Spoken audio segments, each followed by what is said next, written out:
हरे कृष्णा। तो आज यहाँ पे पहली बार कौन बैठा है? पहली बार आप। और लास्ट क्लास कौन थे? पिछले लास्ट संडे आप दो नहीं, आपने कहा पहली बार है। Okay okay, nice.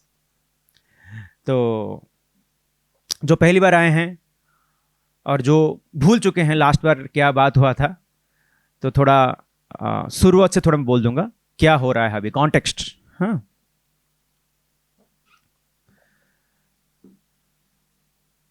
मोबाइल थोड़ा साइलेंट मोड, क्लास के एंड तक चलेगा?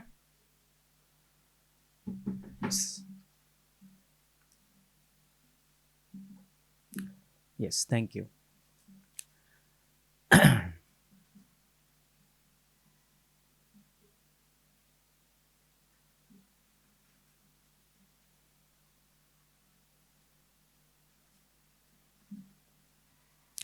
तो सबसे पहले हम ये जानेंगे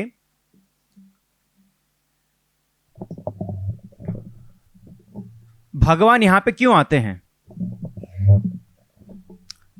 जैसे हम सबका होता है जन्मदिन होता है ना, बर्थडे।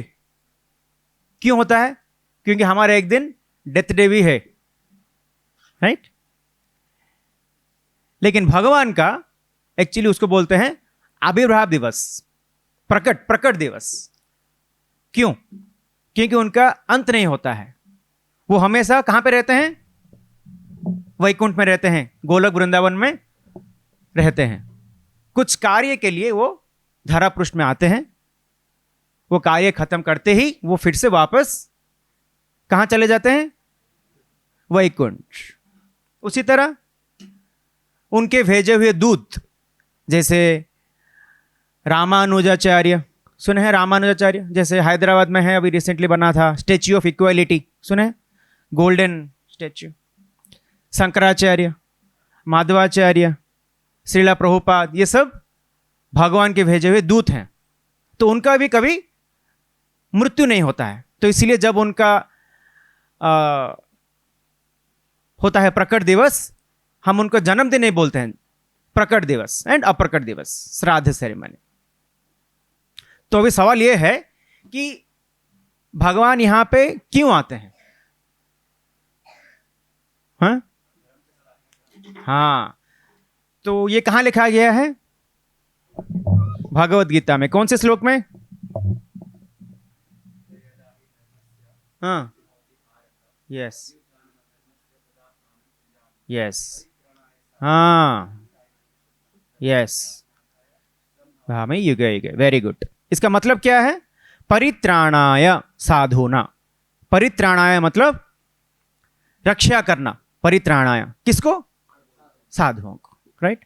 देन विनाशाय मतलब विनाश करना। किसको? च दुष्कृता। कृता मतलब कार्य, दुष्कृता मतलब दुष्कार्य। जो दुष्कार्य करते हैं उनको विनाश करने के लिए। उसके बाद तीसरा रीजन, धर्म संस्था प्रणार्थाय। जब लोग धर्म का गलत मतलब निकालते हैं, तब भगवान उसको सही करने के लिए हर युग में वो अवतार ग्रहण करते हैं। समझ गए? लेकिन अभी यहां पे एक सोचने वाली बात है, अगर किसी को मारना है तो भगवान को खुद आने की जरूरत है? जैसे मैं एग्जांपल दूंगा, अगर सोचिए किसी को मारना है बेंगलोर में, तो ये देश का जो मुख्य है प्रधानमंत्री मोदी को यहां पे फिर खुद आना पड़ेगा मारने के लिए? हैं? नहीं ना, वो किसी को भेजते हैं, है ना? उनका बहुत सारे शक्तियां हैं, मतलब बहुत सारे फोर्स हैं, आर्मी फोर्स हो या पुलिस फोर्स हो, है? उसी तरह किसी को मारने के लिए भगवान, जो कि जगत नाथ हैं, जगत के नाथ हैं, अगर हमारा देश के नाथ के लिए इतना शक्ति है कि वो किसी को भेज रहा है मारने के लिए, तो भगवान को खुद आना पड़ेगा। या किसी को बचाने के लिए भी भगवान को खुद आने की जरूरत है? सोचने वाली बात है ना। तो भगवान का यहां पे अवतरित होने का दो कारण होता है। एक है बाहरी कारण, एक्सटर्नल रीजन, दूसरा इंटरनल रीजन। हाँ, तो अभी जो डिस्कस किया वो उसको बोलते हैं एक्सटर्नल रीजन, बाह्य कारण, जो हमने बताया कि दुष्टों का विनाश करने के लिए एंड साधुओं का रक्षा करने के लिए। तो मेन कारण ये है, इंटरनल रीजन, आंतरिक कारण ये है कि वो भगवान आते हैं यहां पे लीलाएं करने के लिए। हाँ, तो लीलाएं करने से क्या मिलेगा हमें? हाँ हाँ, लीलाएं करने से क्या होगा? शिक्षा मिलेगा और हमारा उनके प्रति प्रेम बढ़ेगा। अभी हमारा उनके प्रति प्रेम नहीं है। तो मेरा अनुरोध है सबसे कि सब लोग ध्यानपूर्वक क्लास सुने, और अगर किसी का कुछ डाउट हो तो नोट कर सकते हैं, और क्लास के अंत में सबको ये अपॉर्चुनिटी दिया जाएगा कि सवाल पूछ सकें और हम उनका जवाब देने के लिए कोशिश करेंगे। क्लियर? यस। तो मैं क्या बता रहा था, भगवान यहां पे इसलिए आते हैं कि वो लीलाएं कर सकें, ताकि हमारा उनके प्रति प्रेम बढ़ सके। तो प्रेम बढ़ने से क्या होगा? तो क्या है, भगवान हमारे परम पिता हैं, तो पिता होने के कारण उनका हम प्रति बहुत प्रेम है।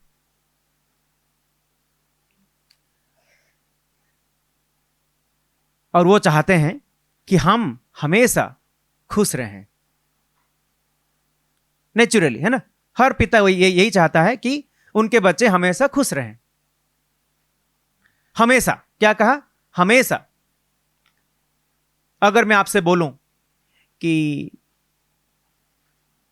आपको एक दिन खुश रहना है, या एक वीक खुश रहना है, या एक महीना खुश रहना है, या एक साल खुश रहना है, या हमेशा खुश रहना है, तो आप सब क्या चुनेंगे? हमेशा, है ना। लेकिन हम जहां पे हैं ये हमेशा के लिए नहीं है। यहां पे हर चीज का अंत है, अंत है हर चीज का। आप कुछ भी देख लो, कुछ भी। हमारा सौंदर्य, उसका एक दिन अंत है। हमारा हेल्थ कंडीशन, अगर हमारा शरीर आज अच्छा है, लेकिन हम कोई भी गारंटी नहीं दे सकता है कि ये हमेशा ऐसा ही रहेगा, अच्छा रहेगा, है ना। और किसी के पास ज्यादा पैसा है, कोई ये गारंटी नहीं बोल सकता कि वो हमेशा अमीर रहेगा। किसी के पास ज्यादा क्षमता है, क्षमता मतलब समझ रहे हैं ना, क्षमता, वो कोई गारंटी नहीं दे सकता कि वो हमेशा रहेगा, क्योंकि जब बुढ़ापा आता है हम खुद भूल जाते हैं अपना खुद का नाम, है ना। लेकिन अज्ञान के पूर्व हम यहां पे हमेशा के लिए खुश रहने के लिए कोशिश करते हैं। तो इसीलिए भगवान यहां पे अवतरित होते हैं कि ये ज्ञान देने के लिए कि अगर तुम्हें हमेशा के लिए खुश रहना है तो तुम लोग मेरे पास आ जाओ। कहां पे? वैकुंठ धाम, गोलोक वृंदावन, जहां पे आप लोग हमेशा के लिए खुश रह सकते हो। यहां पे भी थोड़ा बहुत खुश मिल सकता है, लेकिन वो टेम्परेरी है। लेकिन हमें चाहिए हमेशा के लिए हैप्पीनेस, खुशी। तो उसके लिए हमें जाना पड़ेगा वैकुंठ। लेकिन भगवान हमें फोर्सफुली, जबरदस्ती लेना नहीं चाहते हैं। भगवान चाहते हैं कि हम लोग समझे कि हम लोग गलत जगह पे हैं, और भगवान ये चाहते हैं कि हम लोग प्रयत्न करें वहां पे जाने के लिए क्या क्या योग्यताएं की जरूरत है, वो सब पाने के लिए कोशिश करें, तब जाके हम वहां पे जा पाएंगे। जैसे अगर आपको जाना है सिंगापुर या दुबई या अमेरिका, तो ऐसे ही जा सकते हैं। क्या क्या करना पड़ेगा? हाँ हाँ, और वहाँ का करेंसी, हाँ, और बहुत सारे फॉर्म्स की जरूरत होता है, पी फॉर्म्स, बहुत सारे फॉर्म्स रहता है, तब जाके हम जा पाएंगे। तो सोचिए, ये पूरे क्रिएशन में, ये पूरे क्रिएशन में मतलब बहुत सारे ब्रह्मांड हैं, उनमें से बहुत सारे ग्रह मंडल है, उनमें से एक ग्रह है पृथ्वी, हाँ, उनमें से बहुत सारे देश महादेश हैं, उसमें एक देश में बहुत सारे राज्य हैं, एक राज्य के, एक सिटी के, एक छोटे से बिल्डिंग के कोने में हम लोग बैठे हुए हैं। तो सोचिए हमारा पोजीशन, ये पूरे ब्रह्मांड में हमारा अस्तित्व बहुत छोटा है। यहां पे भी अगर हमें एक छोटा सा ग्रह में, सॉरी छोटा सा अर्थ प्लैनेट में, अगर हम एक जगह से एक जगह जाने के लिए हमें चाहिए क्वालिफिकेशन की, योग्यताएं की, तो सोचिए अगर हमें दूसरे ग्रह ही जाना है, दूसरे लोक ही जाना है, तो हमें बहुत सारे क्वालिफिकेशन की जरूरत है। तो हमारा लक्ष्य क्या है? यहां पे मानव जीवन का लक्ष्य यह है कि इस जीवन में हमें ये सारे योग्यताएं, क्वालिफिकेशन एक्वायर करना चाहिए, ताकि हम लोग अपने आप को सक्षम बना सकें। कहां जाने के लिए? गोलोक धाम। जैसे स्पेशली इंडिया में, भारत में बहुत सारे लोगों को विदेश जाने का बहुत इच्छा रहता है, जनरली, इन जनरल अमेरिका जाने का। कैसे? वो लोग कभी भी अमेरिका नहीं देखे हैं, हाँ, सिर्फ सुने हैं या थोड़ा बहुत ग्लिम्स देखे हैं, इधर इधर बड़ा बड़ा बिल्डिंग्स हैं, बड़े बड़े इमारतें, क्या बोलते हैं, बिल्डिंग्स, हाँ, द नाइस रोड्स, क्लीन, सारे वो सब देख के उन लोग को वहां पे जाने का, देखना सुन के वहां पे जाने का इच्छा जागृत होता है। उसी तरह जब हम भगवान के लीलाएं देखेंगे, भगवान के बारे में सुनेंगे, भगवान का नाम जप करेंगे, तब जाके हमारा वहां पे जाने का, कहां? गोलोक धाम जाने का इच्छा दृढ़ होगा, हमें रियल नॉलेज मिलेगा। इसीलिए भगवान यहां पे अवतरित होते हैं। तो भगवान जिस कार्य के लिए आए थे वो सब किया। क्या क्या किया? पहले बहुत सारे राक्षसों को वध किया। एक एक नाम बताइए। हाँ, पहला कौन था? कौन थी? हाँ, next. Then Bakasura, Aghasura, then then Keshi, then main कौन था?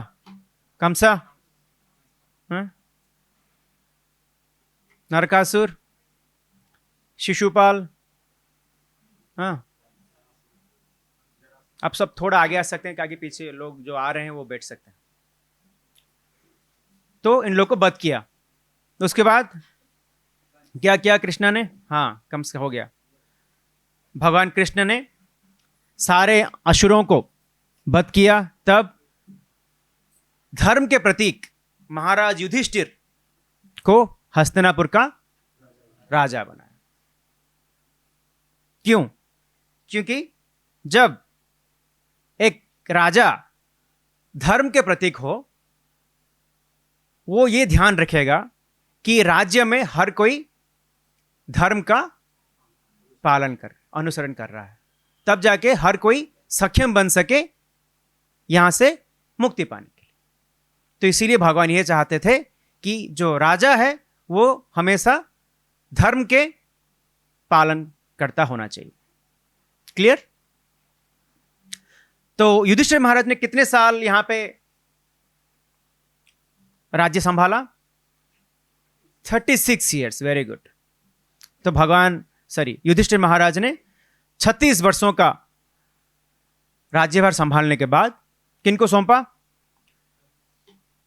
हाँ, परीक्षित महाराज। कौन थे परीक्षित महाराज? अर्जुन के पोते। जब पांडवास वनवास में थे, उनका अज्ञातवास कहां पे चल रहा था? अज्ञातवास कहां पे चल रहा था? हाँ, कहां का? हाँ, किंग ऑफ विराटा। हाँ,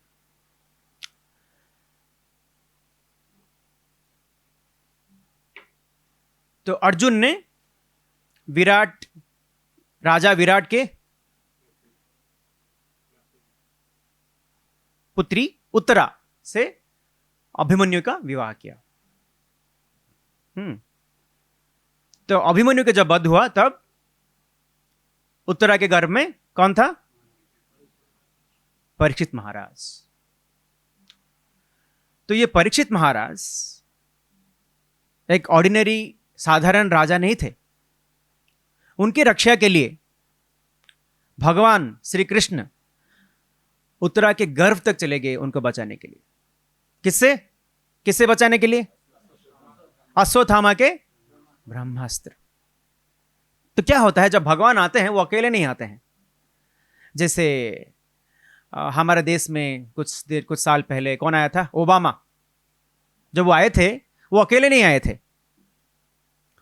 हाँ, उनका सारे रिक्वायरमेंट, उनका कुक, उनका पर्सनल जेट, उनका पर्सनल पायलट, सबको वो लेके आए थे। उसी तरह जब भगवान भी यहां पे आते हैं, वो अकेले नहीं आते हैं, वो अपने सारे एसोसिएट्स को लेके आते हैं। क्यों लेके आते हैं? क्योंकि उनको लीलाएं करना है उनके साथ ही। क्योंकि जैसे हम लोग का फीलिंग्स है ना, भगवान का भी फीलिंग्स होता है ना। तो भगवान में और हम में क्या अंतर है? मैं सिर्फ अपने फीलिंग्स के बारे में जानता हूं। आप लोग के दिमाग में क्या चल रहा है मुझे कुछ भी नहीं पता। लेकिन भगवान हम सबके बारे में क्या क्या चल रहा है, हमारे दिमाग में क्या चल रहा है, हमारा इच्छाएं क्या है, हमारा अच्छे क्वालिटीज क्या है, बुरे क्वालिटीज क्या है, सब कुछ उनको पता है। तो भगवान को पता है कि हम लोग उनको उतना पसंद नहीं करते हैं। भगवान को सब पता है, इसीलिए हम लोग यहां पे हैं, है ना। हम भगवान पसंद नहीं कर रहे हैं, इसलिए हम यहां पे हैं। हम लोग को बहुत सारी चीजें जरूरत होता है, बहुत सारे दूसरी चीजें पाने का हमारा बहुत सारी इच्छाएं रहता है। तो इसीलिए भगवान हमारे साथ लीलाएं करना पसंद नहीं करते हैं। तो इसलिए भगवान खुद वहां से ही लोगों को लेके आते हैं लीलाएं करने के लिए। भगवान का अवतरित होने से पहले ही वो लोगों को भेज देते हैं, और भगवान का अवतरित होने के बाद भी वो लोगों को वहां पे शुद्ध भक्त जो होते हैं उनको यहां पे भेजते रहते हैं लीलाएं करने के लिए। तो इतने अच्छे भक्त हैं परीक्षित महाराज कि भगवान खुद उत्तरा के गर्भ में जाके उन्हें बचाया था। ये सब लीलाएं हैं। तो जब परीक्षित महाराज उत्तरा देवी के गर्भ से निकले, वो हर एक को देख के सोच रहे थे, निरीक्षण कर रहे थे, क्या यही वही व्यक्ति है जिनको मैं देखा था अपने मां के गर्भ में? तो ये वही कर रहे थे हमेशा, इसलिए उनका नाम पड़ गया परीक्षित। सची।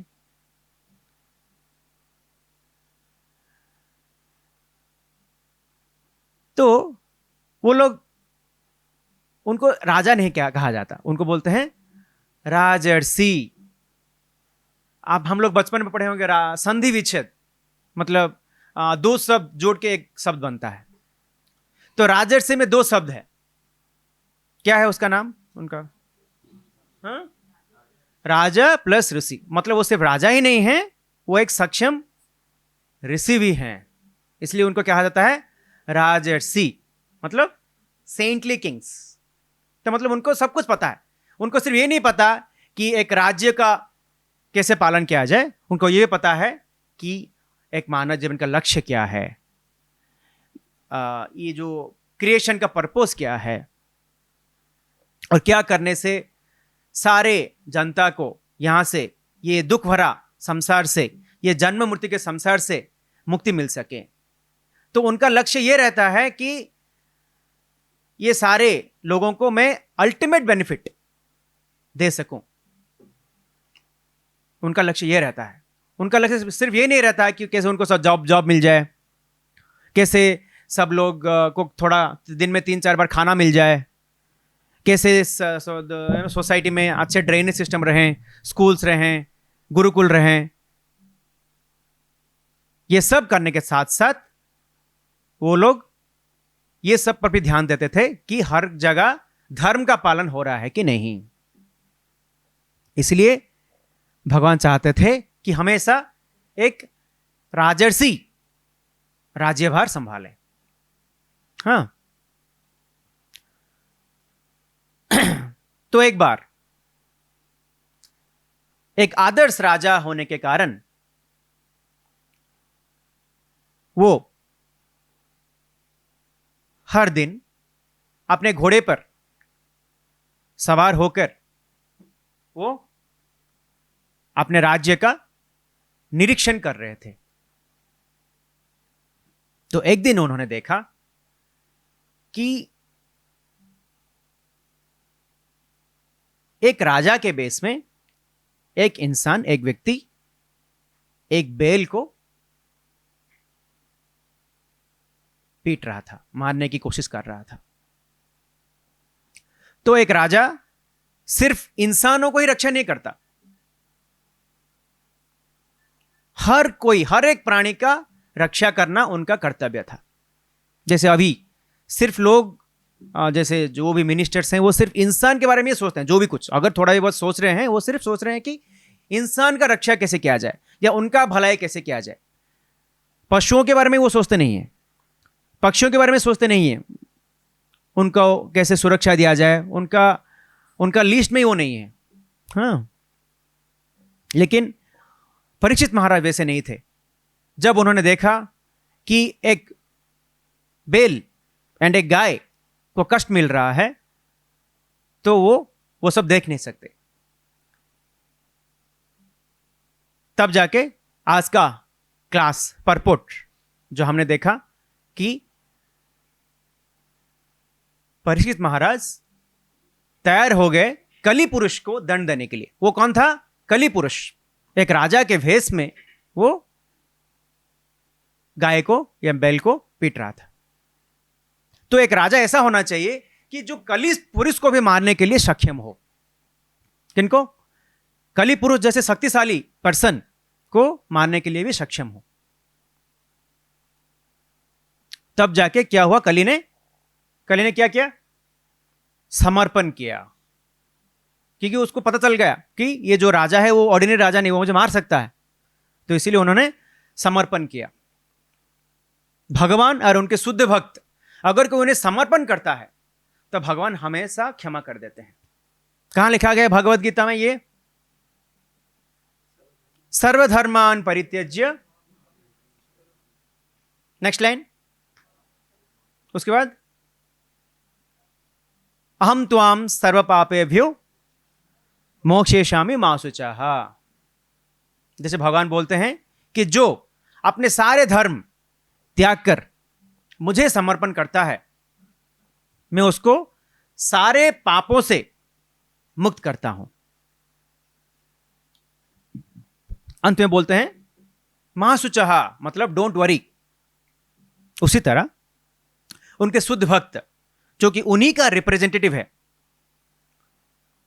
जब कली ने उन्हें समर्पण कर दिया तो परीक्षित ने कहा अभी तुम्हें मृत्यु के लिए डरने की जरूरत नहीं है, लेकिन तुम यहां पे वास नहीं कर सकते। उसी तरह श्रील प्रभुपाद जी, जो भगवान के एक शुद्ध भक्त हैं, उनके जीवन में भी कुछ ऐसा ही सिचुएशन आया था। कब?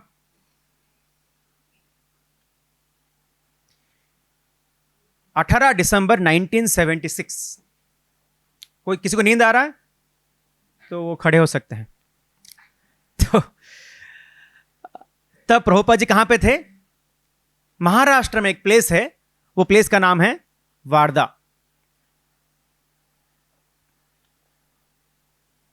वो जगह क्यों प्रसिद्ध है? क्योंकि वहां महात्मा गांधी ने सेवाग्राम आश्रम बनाए थे। तो एक बहुत बड़े इंडस्ट्रियलिस्ट, उनका नाम था रामकृष्ण बजाज, जो कि एक बहुत प्रसिद्ध स्वतंत्रता सेनानी यमुनालाल बजाज के बेटे हैं। उन्होंने प्रभुपाद जी को आमंत्रित किया था। कहां पे? वार्धा। तो वहां पे क्या होता था? भारत के बड़े बड़े नेता जैसे जवाहरलाल नेहरू, सरदार वल्लभ भाई पटेल और बहुत सारे बड़े बड़े प्रमुख नेता वहां पे डिस्कस कर रहे थे कि कैसे भारत को स्वतंत्रता मिल सके। वहां पे सब कुछ चर्चा हो रहा था। तो बहुत सारे कॉम्प्लेक्स जटिल समस्याएं थे। तो वहां पे सारे डिस्कस हो रहा था कि क्या कर सके, कैसे उसका समाधान निकल सके। वो जगह था वहां पे। तो रामकृष्ण बजाज ने प्रभुपाद जी को अत्यंत रेस्पेक्ट पूर्वक उन्होंने सारे जगहों को घुमाया था। प्रभुपाद जी भी पहले 1922 से पहले वो भी प्रभुपाद जी के महात्मा गांधी के अनुयायी थे।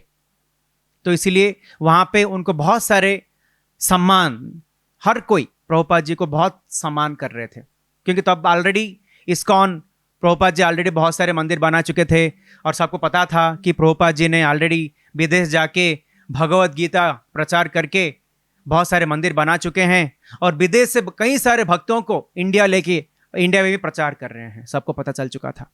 तो इसीलिए प्रभुपाद जी को बहुत सारे रेस्पेक्ट मिल रहा था और बहुत सारे लोग, बड़े बड़े लोग प्रभुपाद जी को इनवाइट कर रहे थे। तो सब कुछ दिखाने के बाद सबने कहा प्रभुपाद जी से कि हमें कुछ संदेश दीजिए, कुछ उपदेश दीजिए। तो प्रभुपाद जी ने कृष्णा भावनामृत, कृष्णा कॉन्शियस के बारे में संदेश दिया। उसके बाद प्रभुपाद जी ने, वहां पे गेस्ट बुक होता है, तो वहां पे उन्होंने लिखा कि यह स्थान बहुत अच्छी तरह से मेंटेन किया गया है और यह बहुत शांत जगह है और मैं यहां के सारे सदस्यों को निवेदन करना चाहता हूं कि हर एक हरे कृष्ण महामंत्र जप करें। उसके बाद प्रभुपाद जी ने और एक ग्रेट लीडर, उनका नाम था विनोबा भावे, उनके साथ उनका मिलन हुआ, जो एक्चुअली महात्मा गांधी के उत्तराधिकारी माने जाते थे। तो एक्चुअली प्रभुपाद वहां पे क्यों गए थे? क्योंकि वहां पे मतलब मुंबई में एक गीता सम्मेलन का आयोजन किया गया था, जिसमें कई बड़े बड़े पॉलिटिशियन, राजनीतिक नेता एंड स्पिरिचुअल ऑर्गेनाइजेशन, आध्यात्मिक संस्थाओं के प्रमुख वहां पे उपस्थित थे। तो डेफिनेटली वहां पे प्रभुपाद जी को बुलाएंगे ही, क्योंकि सब ऑलरेडी प्रभुपाद को ऑलरेडी बहुत फेमस थे। तो इसको उनके सफलता देखकर उन्हें आमंत्रित किया गया था। तो पर्पस क्या था वो मिलन का? कि कैसे गीता को पूरे देश में प्रचार किया जा सके, वो डिस्कस करने के लिए वो गीता सम्मेलन का आयोजन किया गया था। तो हर एक प्रमुख नेता एंड प्रमुख संस्थाएं की लीडर बहुत सारे प्रस्ताव रख रहे थे। तो पहला प्रस्ताव क्या था कि एक बहुत बड़े भवन के निर्माण किया जाए, जहां पे जितने सारे भगवत गीताएं हैं, सारे व्याख्याएं, सारे इंटरप्रिटेशन वहां पे रखा जाए, कहा कि हर कोई जिनको जो चाहिए वो पढ़ सके। यह था पहला प्रस्ताव।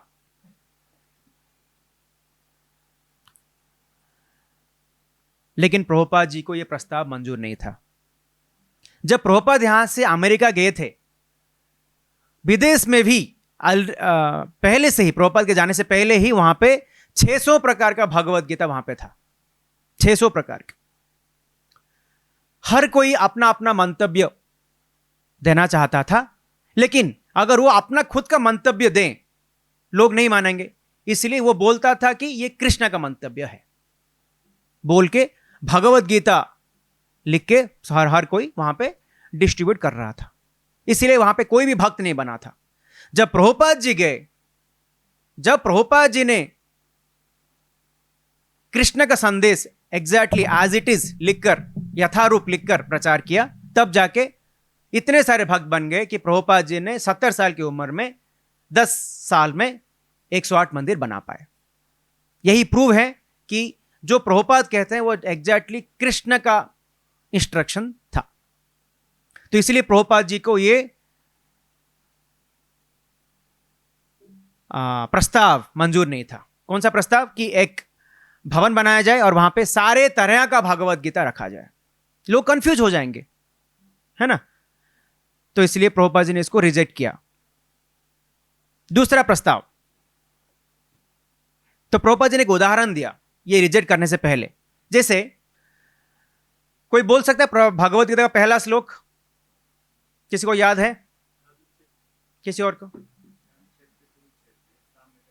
हाँ, संजया, राइट। तो क्या है पहला वर्ष? धर्म क्षेत्र कुरुक्षेत्र। तो ऐसा कई सारे भगवत गीताएं हैं जहां पे कुरुक्षेत्र को लिखा गया है अपना शरीर। सोचो, आप क्या बोलेंगे कुरुक्षेत्र का मतलब? ऑलरेडी इंडिया का मैप में, भारत के मैप में ऑलरेडी एक है कुरुक्षेत्र, एक जगह का नाम, लेकिन वो लिख रहे हैं शरीर। देन और एक शब्द है ये पहला वर्ष में, पांडवा। तो आप सबको पता है पांडव कौन है? नाम बताओ एक एक करके। हाँ हाँ, लेकिन वो लिखे हैं पंच इंद्रियां। पंच इंद्रिय क्या क्या होता है? हाँ हाँ हाँ, जीव एंड स्किन। तो दूसरा मतलब कब लिखा जा सकता है? जब हमें ये समझ में नहीं आ रहा हो, लेकिन यहां पे शब्द का मतलब क्लियर है। पांडवास मतलब पांडवा, पंच पांडव। कुरुक्षेत्र ऑलरेडी एक जगह भी है, कुरुक्षेत्र अभी भी है, तो आपको दूसरा मतलब लाने की जरूरत ही नहीं है ना। तो क्या है, हर कोई अपने आप को स्पेशल दिखाना चाहता है। अगर मैं भी वैसा ही लिखूं तो मेरा स्पेशलिटी क्या रहा? मैं उनसे अलग कैसे रहूं? तो इसीलिए वो हमेशा अपना अपना अलग से मतलब निकाल के वो भगवत गीता को रिप्रेजेंट करते हैं। तो ऐसा कई सारे एग्जाम्पल, उदाहरण देकर प्रभुपाद जी ने ये पहले प्रस्ताव को रिजेक्ट किया था कि इसी तरह हम एक शुद्ध भगवत गीता को हम प्रचार नहीं कर सकते। ये तरीका नहीं होता है भगवत गीता को प्रचार करने के लिए, जो कि अपने आप का भगवान जो कहते हैं वो नहीं बोल रहे हैं, लेकिन आपका खुद का इंस्ट्रक्शंस आप प्रचार करना चाहते हैं भगवत गीता के थ्रू से। देन दूसरा प्रस्ताव, उन्होंने डिसाइड किया कि कुछ 100-200 20 साल के बच्चों को भगवत गीता ट्रेनिंग देकर हम उनको हर जगह भेज देंगे प्रचार करने के लिए। तो प्रभुपाद जी ने कहा, जब आप खुद को पता नहीं है भगवत गीता, आप जब खुद गलत मतलब निकाल रहे हैं, तब उनको कैसे ट्रेनिंग दे सकते हैं? है ना। जैसे अंध जो खुद देख नहीं पा रहा है, वो कैसे दूसरों को रास्ता पार कर सकता है, या ये धरा पृष्ठ से भगवत धाम ले सकता है, गाइड कर सकता है? इसलिए प्रभुपाद जी ने ये प्रपोजल, इसको भी रिजेक्ट किया। ऐसे ही रिजेक्ट नहीं किया, उन्होंने प्रभुपाद ने उनको अच्छे से समझाया। सोचिए कौन ये सब प्रस्ताव दे रहा था? बड़े बड़े लीडर्स जो कि बहुत सारे बड़े बड़े स्पिरिचुअल ऑर्गेनाइजेशन को रिप्रेजेंट करते हैं, बड़े बड़े नेता हैं, वो लोग इस तरह का प्रपोजल्स दे रहे हैं। जब प्रभुपाद जी ने सारे प्रपोजल्स को रिजेक्ट किया तब उन लोग को सही लगा और वो सब भी उन्होंने प्रभुपाद जी को सरेंडर किया कि प्रभुपाद जी आप जो बोल रहे हैं सही बोल रहे हैं। तब जाके प्रभुपाद जी ने बहुत सुंदर तरीके से भगवत गीता का वास्तविक एक्चुअल संदेश उन्हें समझाया। अंत में हर एक नेता, हर एक वरिष्ठ आध्यात्मिक संस्थाओं के प्रमुख प्रभुपाद जी को प्रशंसा की, प्रभुपाद जी के कार्यों को प्रशंसा की, प्रभुपाद जी के इंस्टीट्यूशन को प्रशंसा की कि उन्होंने भगवद गीता के ज्ञान को पूरे दुनिया में फैलाया। अंत में सारे वरिष्ठ नेता, सारे लीडर, प्रमुख स्पिरिचुअल इंस्टीट्यूशन के हेड सब इस्कॉन के लाइफ मेंबर बन गए। तो मैं आपको जो भी कुछ बताया अभी प्रभुपाद जी की लीलाएं और आज के परपोर्ट में क्या क्या कनेक्शन है बताओ। जैसे आज के परपोर्ट में क्या हुआ, एक शूद्र जो कि कली एक राजा के वेश में था, उसी तरह यहां पे क्या हुआ, जिनके पास अच्छे से ज्ञान भी नहीं है वो अपने आप को एक आध्यात्मिक संस्थाओं का प्रमुख मान रहे हैं, राइट? जो जिनको पता भी नहीं है लोगों को भलाई कैसे कर सकें, वो अपने आप को देश का नेता के जैसा दिखा रहे हैं, राइट? ये रहा पहला सिमिलैरिटी। दूसरा,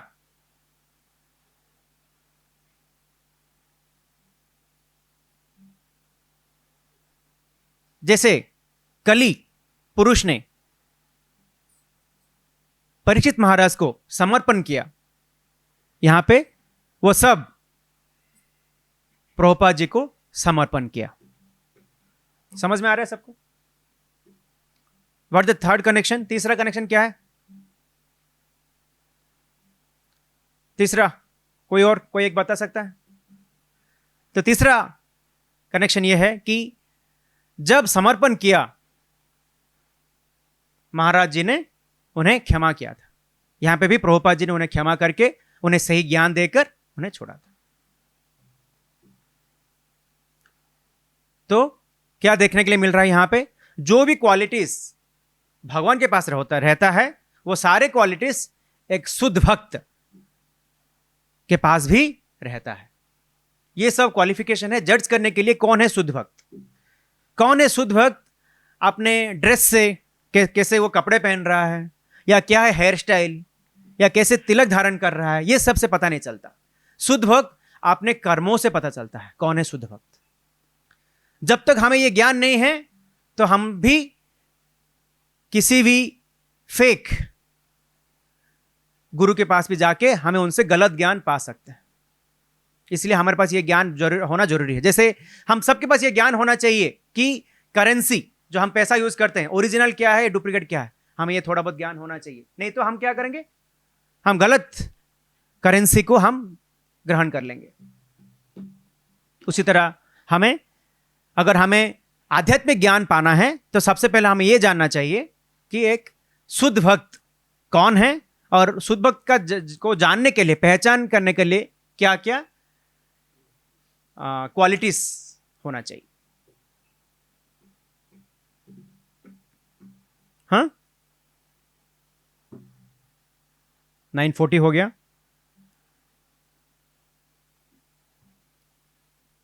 सो विल एंड हियर। अगर किसी के पास कुछ सवाल है तो मुझे पूछ सकते हैं।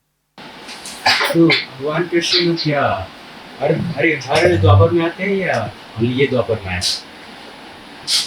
ओनली ये द्वापर में है। वो तो कितना युग होता है? 4 युग ना? सत्ययुग, त्रेतायुग, द्वापर युग, कलयुग। यस। तो कलयुग के बाद क्या होता है? हाँ? सतयुग पहले के बाद फिर से सतयुग। तो ये जो 4 युग है वो 4 युग को बोलते हैं एक महायुग। उसी तरह 1000 महायुग होता है ब्रह्मा के एक दिन में। तो भगवान कृष्ण आते हैं 27th 27 महायुग में वो आते हैं कृष्ण। और उसी के अगले तो भगवान का कौन से युग में आते हैं कृष्ण? द्वापर युग। उसी युग के जो कलयुग के प्रारंभ में आते हैं चैतन्य महाप्रभु। यस, तो हम लोग इतने भाग्यवान हैं कि हम लोग उसी द्वापर युग में पैदा हुए, मतलब उसी कलयुग में पैदा हुए हैं जिसके द्वापर युग में भगवान श्री कृष्ण खुद आए थे। एंड चैतन्य महाप्रभु जस्ट 500 साल पहले यहाँ पे, 540 साल पहले एग्जैक्टली टू बी क्लियर, यहाँ पे अवतार ग्रहण किए थे। You got the answer? समझ गया? नेक्स्ट, आज के टॉपिक में कुछ सवाल हो या कुछ समझ में नहीं आया हो तो मुझे पूछ सकते, then I otherwise I will ask questions. मैं पूछूं? हाँ, कलयुग में भगवान जगन्नाथ जी, हाँ? कलयुग में हाँ, अवतार जगन्नाथ। इसको जगन्नाथ प्रश्न ही है ना। हाँ, सही। तो एक क्वेश्चन, अगर ये जन्म मृत्यु के चक्कर में आने से पहले हम लोग कहाँ थे? कहाँ थे? सब पहले हम लोग कहाँ थे? स्पिरिचुअल वर्ल्ड में थे, आध्यात्मिक गोलोक वृंदावन में थे। जब लोग हम डिसाइड करते हैं तो क्या होता है, जहां पे शुद्ध प्रेम होता है वहां पे हमारे पास रहता है स्वाधीनता, फ्रीडम, स्वाधीनता रहता है। लेकिन वहां पे एक प्रॉब्लम है, जब हमें स्वाधीनता मिलता है तो हमारे पास 2 ऑप्शन आ जाता है, एक्सेप्ट और रिजेक्ट। तो जब कुछ आत्माएं ये सोचने लगते हैं कि मैं कृष्ण के बिना रहना चाहता हूं एंड कृष्ण की तरह ही एंजॉय करना चाहता हूं, तब भगवान हमें यहां पे भेजते हैं, तब जाके हम यहां पे आते हैं। लेकिन प्रभु ये सोच क्यों आएगा मन में? हाँ? मतलब क्योंकि हमारे पास स्वाधीनता है, फ्रीडम है। लेकिन भगवान को तो सरेंडर कर दिया, फुल्ली सरेंडर तो कर दिया, फिर भी हमारे मन में ऐसा क्यों आया? जैसे जैसे मैं एग्जांपल दूंगा, अभी बेंगलोर में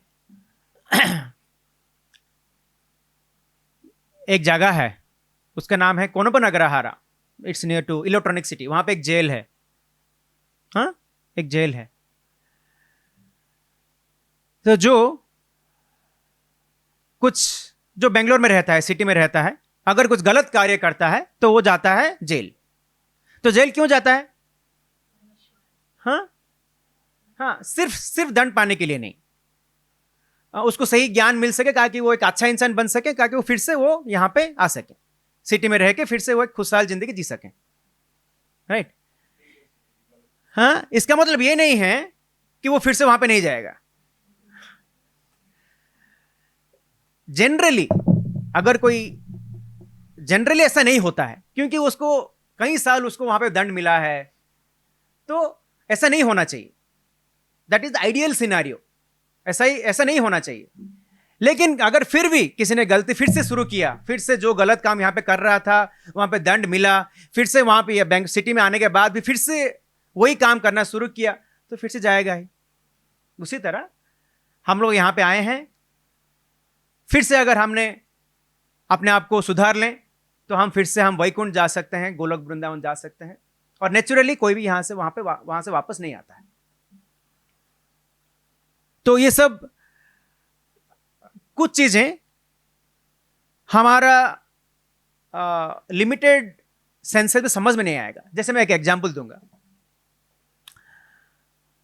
एक चींटी एक कोने में है, एक चींटी, हाँ, हमारा एक दिन में उसका क्या हुआ, जन्म हुआ, बड़ा भी हो गया, उसका ग्रोथ भी हो गया, उसका शादी भी हो गया, उसका बच्चे भी हो गए, और उसका मृत्यु भी हो गया।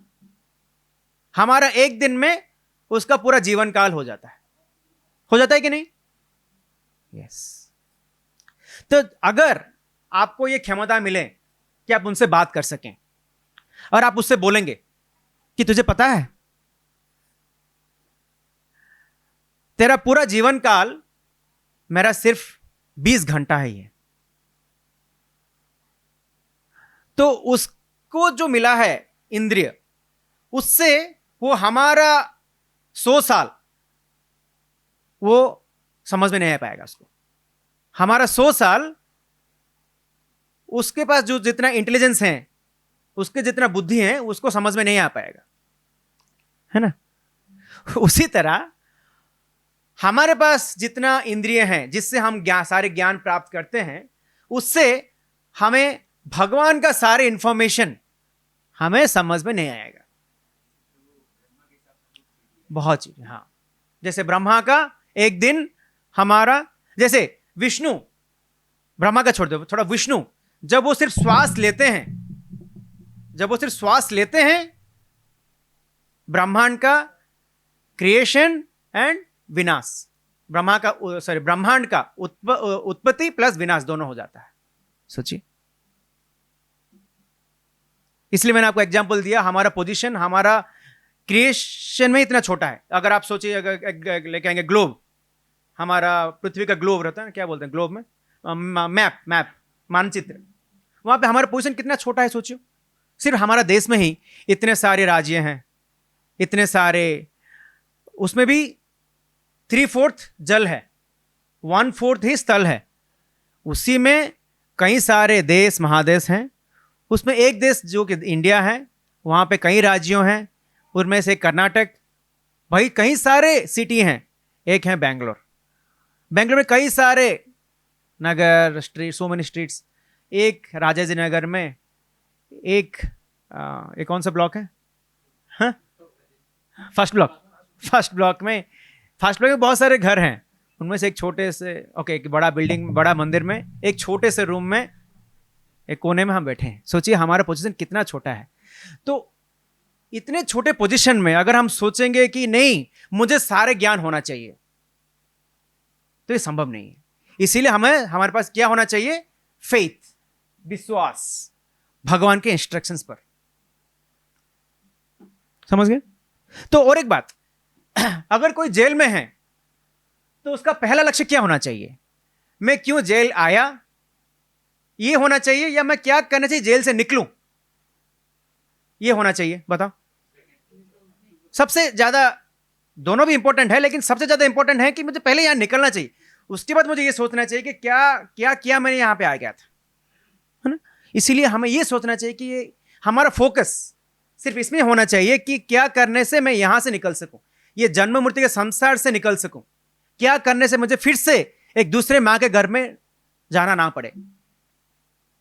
हर जीवन में हमें एक माता मिलती है, एक पिता मिलता है, फ्रेंड्स मिलते हैं, रिलेटिव्स मिलते हैं, बच्चे मिलते हैं। हर जीवन में हम ये सबको छोड़ छोड़ के आए हैं। अगर देखा जाए तो आज भी आपके पिछले जन्म के बच्चे जिंदा है ना? लेकिन अभी वो कहाँ हैं, आप तो उनके बारे में बिल्कुल सोचते नहीं है, हाँ? अभी उनको खाना मिल रहा है कि भी नहीं, हाँ? है ना? उसी तरह हर जीवन में हम सब कुछ छोड़ छाड़ के आए हैं। इसीलिए एटलीस्ट आप लोग अपने आप को बहुत भाग्यवान मानना चाहिए कि आपने एक शुद्ध भक्त के टच में आए हैं आप, जिसके वजह से आपको एक सही ज्ञान मिल रहा है, ताकि अपने आप को आप बचा सकें ये जन्म मृत्यु के बंधन से। क्योंकि ये सब सिर्फ अभी संभव है। सोचिए अगर अगले जन्म में हमें कुछ दूसरा जन्म मिल गया, हाँ? अगर एक कुत्ता है, आप उससे बोलेंगे जाके, तुझे पता है तुझे एक दिन मृत्यु भी आएगा, वो क्या बोले? ही विल वो क्या करेगा, सिर्फ ही विल डू बार्किंग, भौंकना, उनको सिर्फ वही आता है। वो पूरे जीवन में क्या क्या करते हैं पता है? सिर्फ इंसान छोड़ के बाकी सब, कितने सारी योनियां हैं बताओ?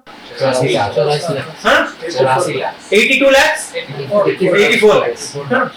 तो वो सब में अपने जीवन काल में वो सब क्या क्या करते हैं? हाँ, सब लोग पढ़ते हैं भगवत प्रभुपाद का बुक्स, छोटा छोटा बुक एटलीस्ट। अगर भगवत समझ में नहीं आ रहा है तो एटलीस्ट छोटा छोटा बुक किसने पढ़ा है? परफेक्ट क्वेश्चन क्या है? Perfect question perfect answer, Hindi में क्या है? पूर्ण प्रश्न पूर्ण उत्तर किसने पढ़ा है? नहीं पढ़ा किसी ने भी? तो एटलीस्ट आज वो बुक लेके पढ़ना चाहिए, छोटा सा बुक, सबसे छोटा बुक। क्या? नहीं, परफेक्ट क्वेश्चन परफेक्ट आंसर, पूर्ण प्रश्न पूर्ण उत्तर, हमारा बुक काउंटर में आपको मिल जाएगा। बहुत छोटा सा बुक है, नॉट मोर, 80 पेज से ज्यादा नहीं होगा, तो सबको पढ़ना चाहिए। हाँ, तो वो बुक पढ़ने से आपको पता चलेगा कि सारे योनियां क्या करते हैं अपने जीवन काल में। सिर्फ आप खुद सोच सकते हैं कुत्ते के बारे में, उसको पता है कैसे खाना, उसका खाना क्या है उसको ढूंढना उसको पता है। उसी तरह सारे जीव को यह पता होता है। तो भगवान ने यह ज्ञान सबको दिए हैं। नेक्स्ट, सबको सोना आता है अच्छे से, और सबको यह आता है कि दूसरे अपना ऑपोजिट पार्टनर को ढूंढना परखना सबको आता है, सारे योनियों के जंतु को। देन अपने आप को कैसे रक्षा करना सबको आता है। जैसे आपने देखा होगा स्पाइडर मतलब हिंदी में, हाँ देखिए मकड़ी कैसे बना जाता है, उनका क्या बोलते हैं उसको, जाल कैसे बनाता है, उसके पास कैसे उतना वो ज्ञान दिया गया है। भगवान ने वो ज्ञान दिए हैं कि वो अपने आप को कैसे सुरक्षा कर सके। कुत्ता भी अगर दूसरे गली से कोई दूसरा कुत्ता आ गया तो भौंकने लगता है। तो ये 4 चीज सबको आता है। सिर्फ इंसान के पास ही एक ज्यादा बुद्धि दिया गया है ताकि वो समझ सकें। क्या समझ सकें? हाँ, सबसे बड़ा प्रॉब्लम का सॉल्यूशन कैसे निकल सके। बाकी लोग सिर्फ 4 प्रॉब्लम का सॉल्व कर सकते हैं, अपना खाना ढूंढना, सोना, अपने आप को कैसे सुरक्षा करना। लेकिन सिर्फ इंसान ही सबसे बड़ा प्रॉब्लम का सॉल्यूशन क्या है जान सकता है और वो फॉलो कर सकता है। यही डिफरेंस है हम में और उनमें। अगर हमने उसको जानने के लिए कोशिश नहीं की और वो जानने के बाद हम उसको फॉलो नहीं किया, तो शास्त्र कहता है कि हम में एंड पशुओं में कुछ अंतर नहीं है। क्या कहते हैं भागवतम में, आहार निद्रा भय मैथुनम इति ही समाना पशु भी नरानाम। ये 4 चीज समान है किसके साथ? पशु एंड नरा, human being. Then third line क्या है? धर्म ही एक अधिक विशेष। मानव के पास एक एक्स्ट्रा चीजें हैं जो है धर्म।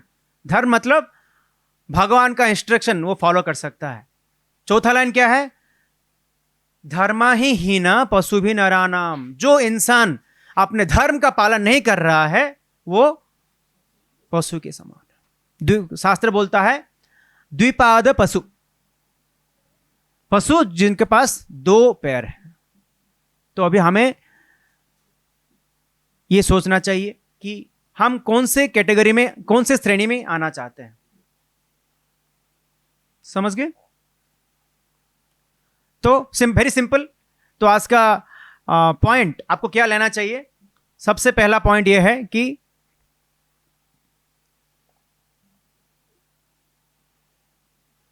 हमें टाइम निकाल के कुछ ऐसा कार्य करना चाहिए जिससे हमारा भगवान के प्रति प्रेम बढ़ सके, जो कि सॉल्यूशन है यहां से मुक्ति पाने का।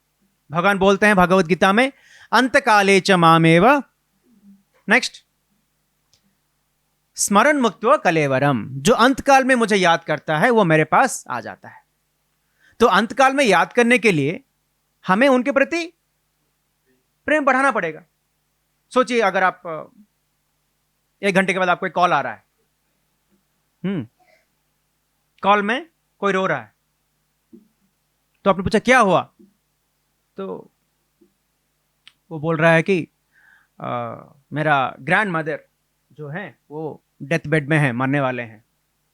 तो जब आप उनके पास जाएंगे तो जनरली उनके दिमाग में क्या चलता रहता है?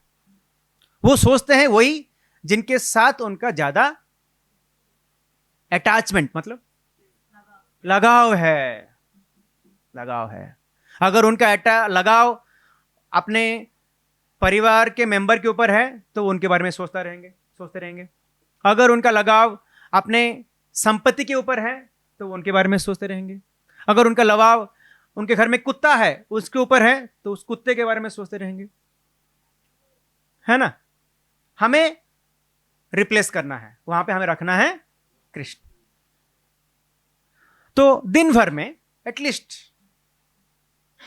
20 मिनट निकालना है। क्या है? 20 मिनट। कितना भी बिजी स्केड्यूल हो, मिनिमम मैं बोल रहा हूं, मिनिमम, ज्यादा तो कर सकते हैं, मिनिमम हमें 20 मिनट निकालना है। क्या है? डेली एटलीस्ट 1 माला भगवान का नाम जप करना चाहिए। हरे कृष्णा महामंत्र सबको पता है, हरे कृष्णा कृष्ण कृष्ण हरे हरे, हरे राम राम राम हरे हरे। ये मंत्र जप करने से हमारा क्या होता है? शुद्ध होता है। जितना शुद्ध होता है हमारा भगवान के प्रति हमारा प्रेम बढ़ता है। जैसे होता है ना मिरर, अगर उसके पास बहुत डस्ट है, जब आप धीरे धीरे साफ करते करते जाएंगे आप धीरे धीरे अपना फेस देख पाएंगे। उसी तरह आप धीरे धीरे जितना आप अच्छे से जप करेंगे, अच्छे से जप मतलब हमें ध्यान से सुनना है। 1 माला ही जप कीजिए, नो प्रॉब्लम, लेकिन वो अच्छे से कीजिए। अच्छे से मतलब ये पूरा 16 शब्द। हमारा लक्ष्य क्या है? ऐसा नहीं कि हाँ जितने जल्दी, हाँ स्वामी जी ने कहा है तो जल्दी जल्दी खत्म करना है, नहीं। ये 16 शब्द, एक मंत्र में जो 16 शब्द होता है हमें ध्यान से सुनना है, हर शब्द हमें सुनना है। अगर आपने नहीं सुना तो दूसरे बीट पे मत जाइए, वहां पे ही रुक जाइए। हर बीट के अंत में आपको अपने आप से पूछना है कि मैंने सुना कि नहीं। अगर मैं सुना तो मुझे जाना है दूसरे बीट पे, तीसरे बीट पे, चौथा बीट पे। अगर आपने 10वें बीट पे नहीं सुना है तो वहां पे ही रुक जाइए, फिर से जप कीजिए वो 10वें बीट पे ही। जब सुनेंगे तब जाएंगे। मतलब हमारा लक्ष्य यह है कि 108 बार, दिन में 108 बार हमें मंत्र जप सुनना है, करना नहीं है, सुनना है। ये हमारा लक्ष्य है।